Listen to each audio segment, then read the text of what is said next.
Hello Virgo, Sun, Moon, Rising, and Venus signs. Kamusta kayo? Sana pinasa mabuti kayong kalagayan. Welcome back po sa Star Tarot. Kung bago kayo dito, welcome din kayo. Thank you for your support. I truly appreciate it. God bless you all. Virgo, napakaganda oh. Paunang mensahe ninyo, there is financial gain. Usually coming from something you did in the past. Ayan, so merong perang dadating. No?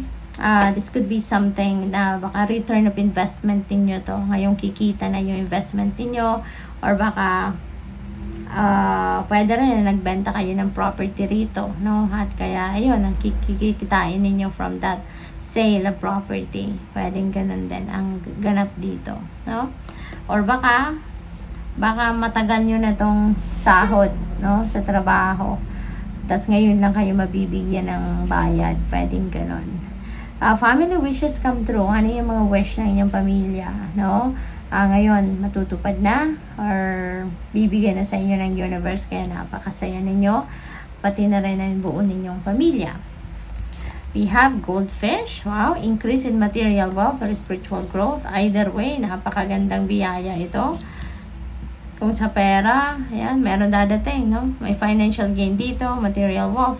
So, talagang, this is time for bounty, no? And plenty, and suerte sa pera. Younger man, dealing sa relationship with a younger man. Ayan. So, maybe you're going to be dealing with this person. This could be anyone. Baka jowa ninyo to, boyfriend ninyo, asawa ninyo, kapatid ninyo, pamangkin. It could be anyone, no? But that person will play a significant role sa buhay ninyo at this time. Obstacles to overcome, no? Huwag kayong mag-alala. Hills lang ito. Mababa lang yan na para mga bundok-bundok. And lahat ng obstacles, problema, challenging situations na binibigay sa atin, lahat yan may solusyon. At lahat yan kayang-kaya natin lagpasan, kayang-kaya natin i-solve, kaya wala kang dapat na ipag-alala. Okay? Just continue to pray, ask for guidance from the divine, at tutulungan kayo ng Panginoon na masolusyonan or mahanap agad ang solusyon dyan sa inyong mga problema. Money will be coming to you, Virgo. Napakaswerte ninyo pagdating ngayon sa pera, no? Yung perang paparating sa inyo, we don't know kung saan ito manggagaling, but there is a promise na merong perang dadating, no? Kaya good luck sa'yo. What else? We have feather, and someone you know is undependable and insincere. So, mafo-frustrate siguro kayo sa taong ito sa ngayon. But you don't know, you know, na ganun pala siya. Nagtiwala kayo sa taong ito, pero ngayon, ayan, masasaktan kayo because madidiscover ninyo na hindi pala siya mapagkakatiwalaan at hindi siya sincero sa'yo, hindi siya totoo sa'yo. So, this could be anyone. Pwedeng kaibigan yan, pwedeng yung person ninyo, diba? Or kapamilya. We have mule. This could be this one. Someone is extremely stubborn and unwilling to change. Ayan. So, maaaring isang tao lang ito.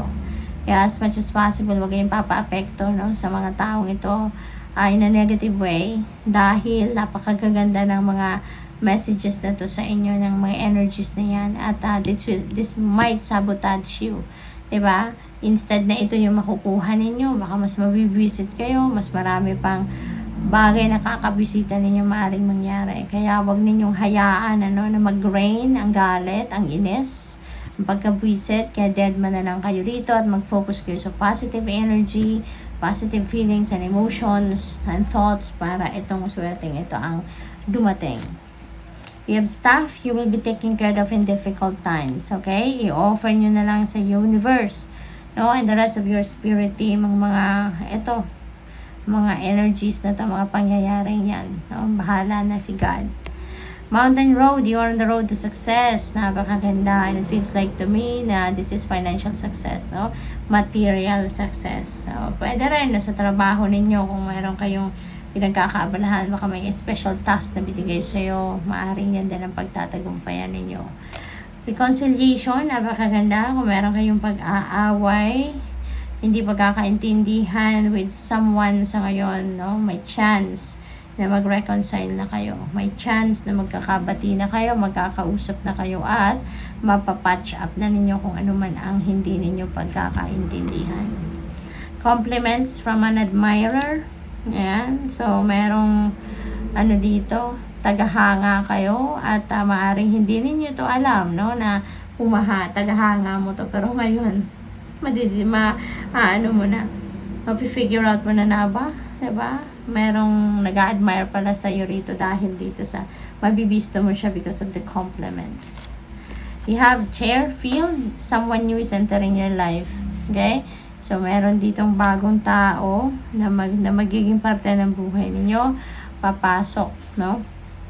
Sa buhay ninyo, baka bagong anak ninyo yan, baka it's either anak ninyo yan, or baka merong mag-aasawa sa pamilya, kaya magkakaroon kayo ng bagong miyembro, additional member of the family, at maaring siya yun, no? We have bear, danger, especially in money matters, okay?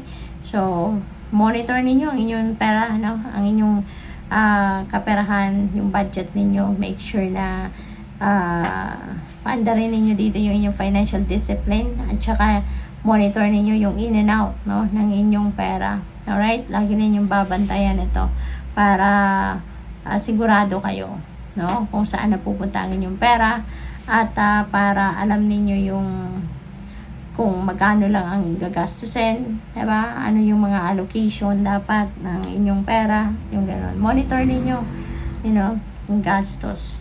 Fair woman, dealings or relationship with a woman with blonde, gray, or white hair. Baka foreigner ito.